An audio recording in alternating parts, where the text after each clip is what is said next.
ஆண்டவரும் இரட்சகருமாகிய இயேசுவின் நாமத்தினாலே அன்பின் வாழ்த்துதல்கள். இந்த நாளிலே நாம் எரேமியா தீர்க்க தரிசன புஸ்தகத்திலே 14ஆம் அதிகாரத்திலிருந்து 17ஆம் அதிகாரத்தை தியானிக்க இருக்கிறோம். எரேமியா 14 ஆண்டவர் மலை காட்சியை குறித்ததான வெளிப்பாடை எரேமியாவுடன் பகிர்ந்து கொள்ளுகிறதை நாம் இங்கு காண முடிகிறது.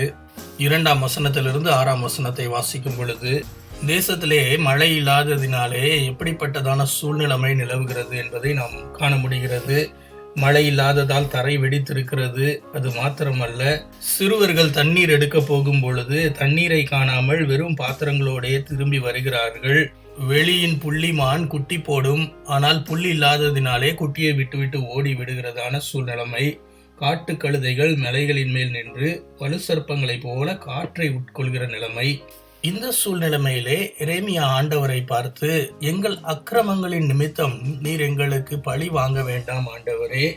இஸ்ரவேலின் நம்பிக்கையே, ஆபத்து காலத்தின் அதன் இரட்சகரே, நீர் தேசத்தில் பரதேசியைப் போலவும் ராத்தங்க இறங்குகிற வழிபோக்கனைப் போலவும் ஏன் இருக்கிறீர்? நீர் எங்கள் நடுவிலே இருந்து எங்களை விட்டு போகாமல் எங்களை விடுவியும் என்பதாக ஆண்டவரிடத்திலே கேட்கிறார். கர்த்தர் எரேமியாவை பார்த்து, இந்த ஜனங்களுக்காக நீ விண்ணப்பம் பண்ண வேண்டாம். அவர்கள் உபவாசித்தாலும் நான் அவர்கள் விண்ணப்பத்தை கேட்பதில்லை. அவர்கள் காணிக்கையையும் நான் அங்கீகரிக்கப் போவதில்லை என்று கர்த்தர் கூறுகிறார். அதற்கு எரேமியா, கர்த்தாவே, நீங்கள் பட்டயத்தை காண்பதில்லை, பஞ்சம் உங்களுக்கு வருவதில்லை, உறுதியான சமாதானத்தையே தருவேன் என்று தீர்க்கதரிசிகள் மூலமாக எங்களுக்கு சொல்லியிருக்கிறீரே என்று கேட்கும் பொழுது, ஆண்டவர், தீர்க்கதரிசிகள் என் நாமத்தை கொண்டு பொய்யாக சொல்லுகிறார்கள். நான் அவர்களை அனுப்பவில்லை, அவர்களுக்கு கற்பிக்கவும் இல்லை, அவர்களோடு பேசவும் இல்லை. ஆனாலும் நான் அனுப்பாதிருந்தும் என் நாமத்தை குறித்து தீர்க்க தரிசனம் சொல்லி இந்த தேசத்திலே பட்டயம் பஞ்சம் வருவதில்லை என்று தீர்க்கதரிசிகள் கூறுகிறதினாலே அவர்கள் பட்டயத்தாலும் பஞ்சத்தாலும் சாவார்கள் என்று ஆண்டவர் கூறுகிறார். வெளியே போனால் பட்டயத்தாலே கொல்லப்பட்டவர்கள், நகரத்திற்குள்ளே வந்தால் பஞ்சத்தாலே கொல்லப்பட்டவர்கள் என்கிற நிலைமை ஏற்படும். என் ஜனம் என்னும் குமாரத்தியாகிய கன்னிகை மகா வேதனை உள்ள அடியினாலும் கொடிய காயத்தினாலும் சேதப்படுவாள் என்பதாக ஆண்டவர் கூறுகிறார். தொடர்ந்து எரேமியா, ஆண்டவரே, நீர் எங்களை தள்ளிவிடாதிரும், நீர் எங்களை அரோசியாமல் எங்கள் மீது இரக்கமாயிரும் என்று ஆண்டவரிடத்திலே விண்ணப்பம் பண்ணுவதோடு, பிரஜாதிகளோட வீணான தேவர்களுக்குள் மழை வர்ஷிக்க பண்ணத்தக்கவர்கள் உண்டோ? வானங்கள் தானாய் மழையை கொடுக்குமோ? எங்கள் தேவனாகிய கர்த்தராகிய நீர் அல்லவோ அதை செய்கிறவர். ஆகையால் உம்மிடத்திலே கேட்கிறோம், இவைகளை எல்லாம் நீரே உண்டு பண்ணி நீர் என்பதாக எரேமியா கூறுகிறதை நாம் பார்க்கிறோம். 15ஆம் அதிகாரத்திலே கர்த்தர் எரேமியாவுக்கு உத்தரவு கொடுக்கிறார். மோசேயும் சாமுவேலும் என் முகத்துக்கு முன்பாக நின்றாலும் என் மனம் இந்த ஜனங்கள் பட்சமாய் வராது. இவர்கள் என் முகத்தை விட்டு புறப்பட்டு போகும்படிக்கு இவர்களை துரத்தி விடு என்று கடுமையாக ஆண்டவர் கூறுகிறதை நாம் பார்க்கிறோம். இதன் மூலமாக ஆண்டவருடைய கோபம் அந்த ஜனங்களின் மீது பற்றி எரிந்து கொண்டிருக்கிறதை நாம் உணர்ந்து கொள்ள முடிகிறது. 4ஆம் வசனத்திலே, எசேக்கியாவின் குமாரனும் யூதாவின் ராஜாவுமாகிய மனாசே எருசலேமில் செய்தவைகளின் நிமித்தம் யூதாவில் உள்ள எல்லா ராஜ்யங்களிலேயும் நான் அவர்களை அலைய பண்ணுவேன் என்று ஆண்டவர் கூறுகிறதை நாம் பார்க்கிறோம். 2 ராஜாக்கள் 21ஆம் அதிகாரத்திலே நாம் வாசிக்கும் பொழுது, மனாசே ஆட்சி புரிந்ததான காலத்திலே கர்த்தரின் பார்வைக்கு பொல்லாப்பானதை செய்து எசேக்கியா இடித்து போட்ட மேடைகளை திரும்ப கட்டி பாகால்களுக்கு பலிபீடங்களை உண்டு பண்ணி தன் குமாரரை எல்லாம் தீமிதிக்க பண்ணி நாள் பார்க்கிறவர்கள், அஞ்சனம் பார்க்கிறவர்கள், குறி சொல்லுகிறவர்கள் என்பவர்களை தேசத்திலே அழைத்து வைத்து கர்த்தருக்கு கோபம் உண்டாக்கி மிகுதியான பொல்லாப்பை செய்தான் என்று பார்க்கிறோம். அப்பொழுதே கர்த்தர் அவர்களுக்கு தீர்க்கதரிசிகளின் மூலமாக எச்சரிப்பை கொடுத்து, நீங்கள் இப்படிப்பட்டதான அருவருக்கத்தக்க காரியங்களை செய்கிறதுனாலே நான் பொல்லாப்பை எருசலேமின் மீதும் யூதாவின் மேலும் வரப்பண்ணுவேன் என்று எச்சரித்திருப்பதை நாம் வாசிக்க முடிகிறது. அதையே இங்கு ஆண்டவர் மறுபடியுமாக நினைப்பூட்டுகிறதை நாம் வாசிக்க முடிகிறது. ஆகவே எரேமியா மறுபடியும் ஆண்டவரிடத்திலே முறையிட்டாலும், இந்த ஜனங்களுக்காக பரிந்து பேசினாலும் தேவன் நான் இறங்கப் போவதில்லை என்பதை திட்டவட்டமாக வலியுறுத்துகிறதை நாம் 15ஆம் அதிகாரத்திலேயும் வாசிக்க முடிகிறது. 15ஆம் அதிகாரத்திலே 15ஆம் வசனத்தை வாசிக்கும் பொழுது, தேவரீர் என்னை நினைத்து என்னை விசாரித்து என்னை துன்பப்படுத்துகிறவர்களுக்கு என் நிமித்தம் நீதியை சரிக்கட்டும். உம்முடைய நீடிய பொறுமை நிமித்தம் என்னை வாரிக்கொள்ளாதேயும், நான் உம்முடைய நிமித்தம் நிந்தையை சகிக்கிறேன் என்பதை அறிந்து கொள்ளும் என்பதாக கூறுகிறார். மாத்திரமல்ல, உடைய வார்த்தைகள் கிடைத்தவுடனே அவைகளை உட்கொண்டேன். உடைய வார்த்தைகள் எனக்கு சந்தோஷமும் என் இருதயத்துக்கு மகிழ்ச்சியுமாய் இருக்கிறது. உம்முடைய நாமம் எனக்கு தரிக்கப்பட்டிருக்கிறது என்பதாக எரேமியா தேவனிடத்திலே கூறுகிறார். இதை கேட்ட தேவன், நீ திரும்பினால் நான் உன்னை திரும்ப சீர்படுத்துவேன், என் முகத்துக்கு முன்பாக நிலைத்திருப்பாய். நீ அவர்களிடத்திலே திரும்பாமல் அவர்கள் உன்னிடத்திலே திரும்புவார்களாக என்று எரேமியாவிடத்திலே தேவன் கூறுகிறதை நாம் பார்க்கிறோம். அது மாத்திரமல்ல, நான் உன்னை பொல்லாதவர்களின் கைக்கு தப்புவித்து உன்னை பலவந்தரின் கைக்கு நீங்களாக்கி விடுவிப்பேன் என்றும் ஆண்டவர் குறிப்பிடுகிறதை நாம் பார்க்கிறோம். ஆகவே தேவன் இன்னும் இரக்கமுள்ளவராக தம்முடைய ஜனத்தின் பாவத்தை அவர் மன்னிக்க சித்தமுள்ளவராக தம்முடைய ஜனம் தமிழத்திலே திரும்பும் என்கிற எதிர்பார்ப்போடு இருக்கிறதை நாம் இங்கே காண முடிகிறது. வேதத்திலேயும் கூட நாம் எஸ்ரா, நெகேமியா புஸ்தகங்களை வாசிக்கும் பொழுது எப்படியாக ஜனங்கள் தேவனிடத்திலே திரும்பினது மாத்திரமல்லாமல் மறுபடியுமாக எருசலேமுக்கு திரும்பி வந்தார்கள் என்பதையும் நாம் வாசிக்க முடியும்.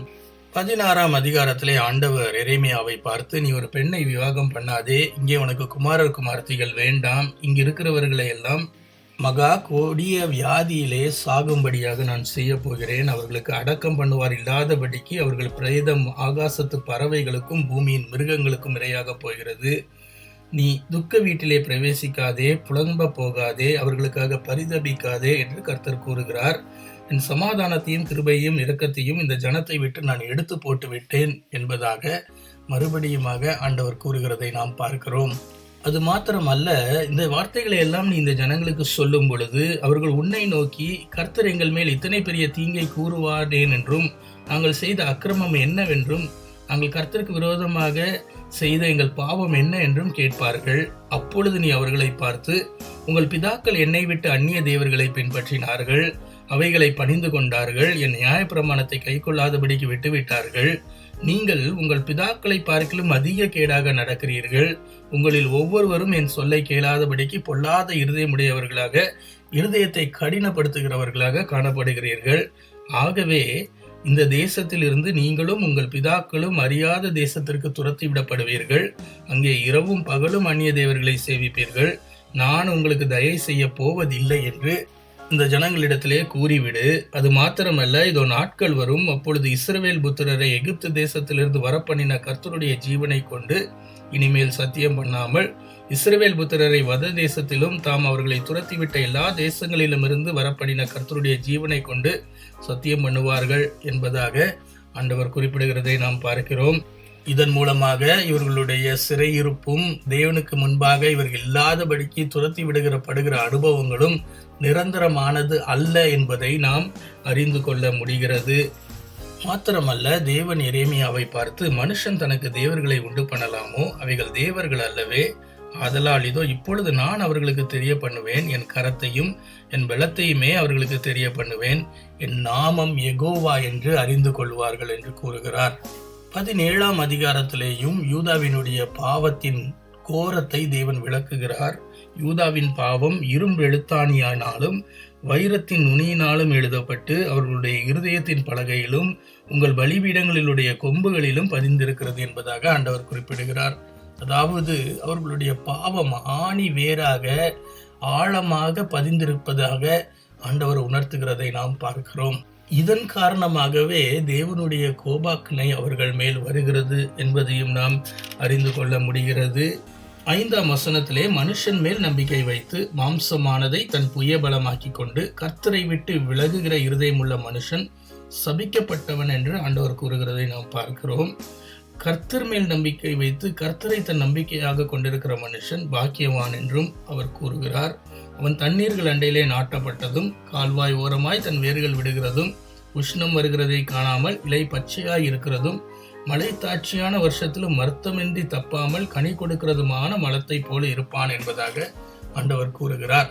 இதையே நாம் 1ஆம் சங்கீதத்திலேயும் நாம் வாசிக்க முடிகிறது. 9ஆம் வசனத்திலே, எல்லாவற்றை பார்க்கலேயும் இருதயம் திருக்குள்ளதும் மகா கேடுள்ளதுமாக இருக்கிறது, அதை அறியத்தக்கவன் யார் என்பதாக நாம் பார்க்கிறோம்.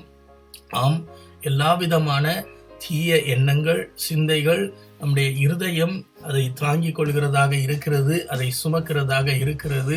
ஆகவே நம்முடைய இருதயமானது தேவனுக்கு பிரியமானதாக, தேவன் தங்குகிற ஒரு வீடாக காணப்பட வேண்டும் என்று ஆண்டவர் விரும்புகிறார்.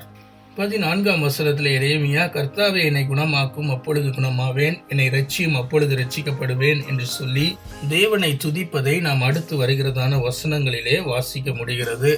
19ஆம் வசனத்திலிருந்து நாம் பார்க்கும் பொழுது, கர்த்தர் எரேமியாவின் இடத்திலே, ஜனங்களிடத்திலேயும் யூதாவின் ராஜாக்களிடத்திலேயும், ஓய்வு நாளிலே நீங்கள் ஒரு வேளையும் செய்யலாகாது, நான் உங்கள் பிதாக்களுக்கு கட்டளையிட்டபடி ஓய்வு நாள் பரிசுத்தமாக கடவது என்பதாக ஆண்டவர் கூறுகிறார்.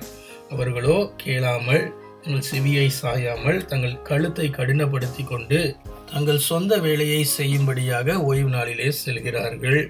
என் சொல்லை கேட்டிருந்தார்கள் என்று சொன்னால், தாவீதின் சிங்காசனத்திலே என்றைக்கும் இருக்கும்படியாக நான் ராஜாவையும் மாத்திரமல்ல, யூதாவின் ஜனங்களையும் நான் என்றைக்கும் இந்த வாசல்களுக்குள் பிரவேசிக்கும்படியாக செய்திருப்பேன். மாறாக ஓய்வு நாளை குறித்த கட்டளைகளை அவர்கள் கை கொள்ளாதே போனார்கள் என்று சொன்னால், நான் எருசலேமின் அரண்மனையை பட்சித்து அவிந்து போகாதபடிக்கு செய்வேன், அதன் வாசல்களை தீ கொளுத்துவேன் என்று கர்த்தர் கூறுகிறார் என்று நாம் பார்க்கிறோம். பிரியமானவர்களே, இந்த வார்த்தைகள் நமக்கும் எச்சரிப்பாக காணப்படட்டும். ஆண்டவர் தாமே இந்த வார்த்தைகளை ஆசீர்வதிப்பாராக. நாளைக்கு வேறொரு பகுதியை தியானிப்போம். God bless you.